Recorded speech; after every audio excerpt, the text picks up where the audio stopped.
Topic है जी chemical properties of acids और इसकी जो फर्स्ट हेडिंग है reaction with metals. Let us see कि इस छोटे से टॉपिक में रिएक्शन विद मेटल्स में क्या है। तो नंबर 1 इसमें ये कह रहे हैं कि जनाब जब कभी एसिड रिएक्ट करता है सोडियम के साथ या रिएक्ट करता है पोटेशियम के साथ या रिएक्ट करता है कैल्शियम के साथ, तो चूँकि ये मेटल्स बहुत ज़्यादा रिएक्टिव हैं, तो जब भी एसिड इन तीनों के साथ रिएक्ट करेगा तो वो एक्सप्लोसिवली रिएक्ट करेगा, ठीक है। लेकिन पॉइंट 2 है, लेकिन जो डाइल्यूट एसिड्स होते हैं, डाइल्यूट एसिड्स मतलब वो एसिड जिनमें पानी बहुत ज़्यादा डालकर आप उसको एसिड को प्रिपेयर करो, मतलब एसिड हमेशा सोल्यूशन फॉर्म में होगा ना, एक्वा सोल्यूशन में, तो जिसमें पानी बहुत ज़्यादा है, डाइल्यूट एसिड जो है ज़्यादा पानी वाला, अगर डाइल्यूट HCl या डाइल्यूट H2SO4 ये अगर रिएक्ट करें मॉडरेटली रिएक्टिव मेटल से, मॉडरेटली रिएक्टिव मेटल्स जो नॉर्मली रिएक्ट करते हैं कि विगरस रिएक्शंस इनके नहीं होते हैं, इनकी रिएक्टिविटी थोड़ी सी नॉर्मल है, तो वो हैं कौन कौन से जनाब? वो है magnesium, zinc and iron, magnesium, zinc and iron and aluminium.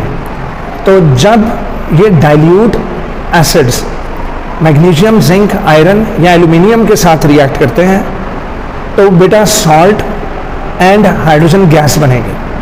क्या क्या बनेगी? Salt and hydrogen gas. तो ये इनका रिएक्शन जब इनके साथ होगा, HCl और H2SO4 का रिएक्शन जब इनके साथ होगा तो नतीजे में सॉल्ट बनेगा and plus hydrogen gas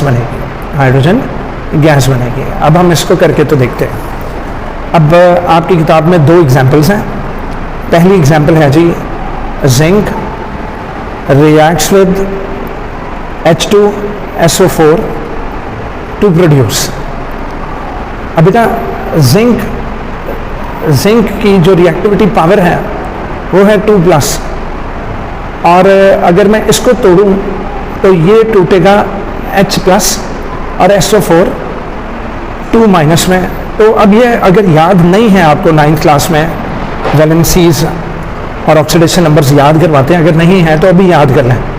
Zn की पावर 2+ है और H की पावर +1 है, SO4 की 2- है। तो रिमेंबर दैट पुराने बॉन्ड्स तोड़ोगे तो नए बॉन्ड्स बनेंगे। अब जो पुराना बॉन्ड है वो हाइड्रोजन का सल्फेट के साथ, जो पुराना बॉन्ड है वो हाइड्रोजन का सल्फेट के साथ, तो आपने वो पुराना बॉन्ड तोड़ दिया है। अब आप नया बॉन्ड बनाएंगे तो नया बॉन्ड हमेशा जो सामने वाले का, साथ वाले का जो पॉजिटिव है वो उसके दूसरे वाले के नेगेटिव के साथ चला जाएगा।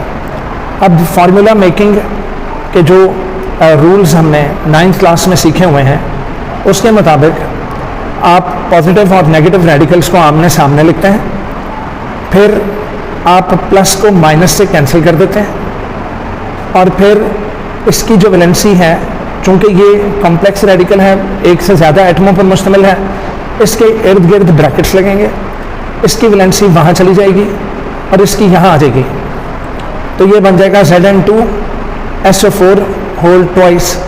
लेकिन चूँकि 2 और 2 सेम है तो एक रूल के मुताबिक अगर सेम वैलेंसीज हों तो दे आर ऑफसेट, उनको हम काट देते हैं।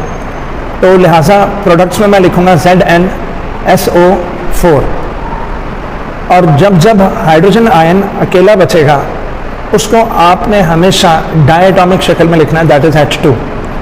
तो इस तरह से आप देख रहे हैं कि यहाँ पर हाइड्रोजन गैस बनी है और साथ जिंक सल्फेट बना है जो कि एक्वस फॉर्म में बना है, ठीक है, एक्वस फॉर्म में बना है। और H2SO4 भी आपने इसका वाटरी सोल्यूशन लिया था, दैट इज़ एक्वस था, और जो जिंक था वो सॉलिड था।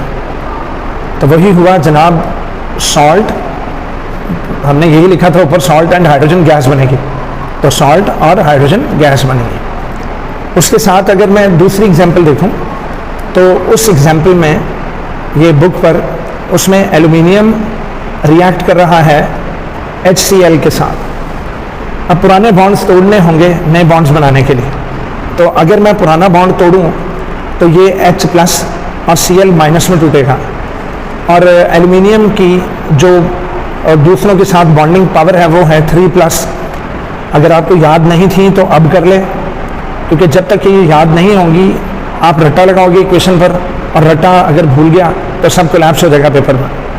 तो Al की 3+, H+ Cl-। अब अगर मैं इसको कंप्लीट करूं तो Al Cl- के साथ मिलेगा। अकॉर्डिंग टू रूल्स हमें पहले प्लस वाला लिखना है, उसके बाद हमें माइनस वाला लिखना है, फिर माइनस प्लस कैंसिल करना है। इसकी वैलेंसी उसके लोअर राइट कॉर्नर में आ जाएगी, और इसका 1 है वो 1 जो है वो यहाँ आ जाएगा, तो 1 लिखने की ज़रूरत नहीं होती, और Cl के साथ आप 3 लिख देंगे। तो अब ये बन चुका है AlCl3। और जैसे कि मैंने आपको कहा है कि जब H हाइड्रोजन आयन अकेला बच जाए तो इसको जब भी आपने लिखना होगा इसको आप हमेशा H2 की शक्ल में लिखेंगे, that is hydrogen gas molecule की शक्ल में। अब मसला ये है कि law of conservation of mass कहता है कि रिएक्शन से पहले और रिएक्शन के बाद केमिकल्स के मैसेज को कोई फ़र्क नहीं पड़ता, जितना मैस आप इधर लेंगे उतना ही मैस आपको वहाँ मिलेगा। यानी कि रिएक्टेंट्स के मैस को ऐड कर देंगे तो वो प्रोडक्ट्स के मैस के इक्वल होगा, ना कोई एटम ज़ाया होता है ना कोई एटम नया बनता है। तो उस चीज़ को मद्देनज़र रखते हुए यहाँ Cl1 है, क्योंकि यहाँ कुछ नहीं लिखा हुआ, तो Cl1 है, और यहाँ Cl3 है। इधर H1 है और इधर 2 है। अब अगर मैं Cl को सेटिस्फाई करने के लिए यहाँ पीछे 3, देखो मैं नीचे कुछ नहीं लगा सकता क्योंकि नीचे सिर्फ वैलेंसीज आती हैं, तो मुझे अगर मैं Cl को सेटिस्फाई करने के लिए यहाँ 3 लगाता हूँ बड़ा सारा, तो 3 1s are 3 हो जाता है, तो Cl सेटिस्फाई हो जाता है। लेकिन साथ ही हाइड्रोजन नाराज हो जाएगा, हाइड्रोजन कहेगा भाईजान मैं तो 2 हूँ। तो दोनों को सेटिस्फाई करने के लिए हम देखेंगे वो कौन सा नंबर है जो 2 और 3 के टेबल में कॉमन आता है, तो वो नियरेस्ट नंबर 6 है। तो 6 एक ऐसा नंबर है जो 2 के टेबल में भी आता है और 3 के टेबल में भी आता है। तो मैं यहाँ 6 लिख दूंगा। जब मैं यहाँ 6 लिखूंगा तो अब मुझे क्लोरीन को 6 करने के लिए 3 को मुझे 2 से मल्टीप्लाई करना पड़ेगा, और 2 को मुझे 3 से मल्टीप्लाई करना पड़ेगा।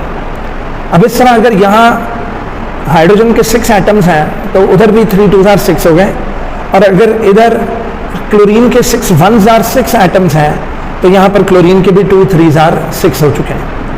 अब दूसरी तरफ अगर मैं एल्यूमिनियम देखूं तो एल्यूमिनियम 2 1s are 2 हो चुके हैं, तो मुझे अब एल्यूमिनियम को खुश करने के लिए यहाँ 2 लगाना पड़ेगा। तो याद रखें इसको हम बैलेंसिंग ऑफ केमिकल इक्वेशन कहते हैं। बैलेंसिंग में आप जो नंबर्स लगाते हो इन नंबर्स को कोएफिशिएंट्स कहते हैं, या इन्हें नंबर ऑफ मोल्स भी कहते हैं। तो अगर मुझे अब इस इक्वेशन की रीडिंग करनी हो तो मैं करूँगा 2 moles of aluminium reacts with 6 moles of hydrochloric acid to produce 2 moles of aluminium chloride and 3 moles of hydrogen. अब अगर मैं नंबर ऑफ एटम्स देखूँ तो वो भी सारे बैलेंस हैं, 2 aluminium 6 hydrogen and 6 chlorine and 2 3s are 6 chlorine. ठीक है, तो ये हो गई पहली केमिकल प्रॉपर्टी। अब हम करते हैं दूसरी केमिकल प्रॉपर्टी।